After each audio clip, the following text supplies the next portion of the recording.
হঠাৎ করেই স্বরাষ্ট্র উপদেষ্টা পদ থেকে সরিয়ে দেওয়া হয়েছে এম সাখাওয়াত হোসেন। তার স্থানে নিয়োগ দেওয়া হয়েছে লেফটেন্যান্ট জেনারেল জাহাঙ্গীর আলম চৌধুরীকে। তবে হঠাৎ কেন সরিয়ে দেওয়া হলো এম সাখাওয়াত হোসেনকে, প্রশ্ন উঠেছে বিভিন্ন মহলে। অন্যদিকে কে এই জাহাঙ্গীর আলম চৌধুরী, যার কারণে সরে যেতে হলো এম সাখাওয়াত হোসেনকে? জাহাঙ্গীর আলম চৌধুরীর জন্ম 1953 সালের 2 ফেব্রুয়ারি এবং তিনি 1975 সালে বাংলাদেশ সেনাবাহিনীতে আর্টিলারি হিসেবে কমিশন করেন। লেফটেন্যান্ট জেনারেল জাহাঙ্গীর আলম ভারতের বিএসএফ ফোর্সের সাথে সংঘর্ষের সময় এবং বাংলাদেশ ভারত সীমান্তে বঙ্গ সেনা জঙ্গি গোষ্ঠীর সাথে সংঘর্ষের সময় বিজিবির প্রধান ছিলেন। 2006 সাল থেকে 2007 সাল পর্যন্ত তিনি সেনাবাহিনীর প্রিন্সিপাল স্টাফ অফিসারের দায়িত্ব পালন করেন। 2008 সালে সেনা সমর্থিত সরকার ক্ষমতায় আসার পর সেনাবাহিনীর যে সকল সদস্যরা সক্রিয় ছিলেন তিনি তাদের মধ্যে অন্যতম।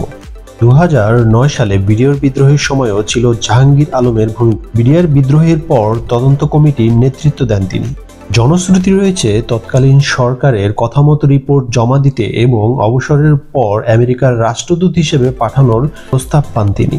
তবে সে প্রস্তাব তিনি ফিরিয়ে দেন। তার ফলশ্রুতিতে সেনাবাহিনীর সেই তদন্ত রিপোর্ট আলোর মুখ দেখেনি। সে সময় তিনি সংবাদ সম্মেলন করে সাফ জানিয়ে দিয়েছিলেন যে সরকারের তরফ থেকে কোনো সহযোগিতা করা হয়নি, তাই এই রিপোর্টটি অসম্পূর্ণ। 2010 সালে তিনি সেনাবাহিনী থেকে অবসর গ্রহণ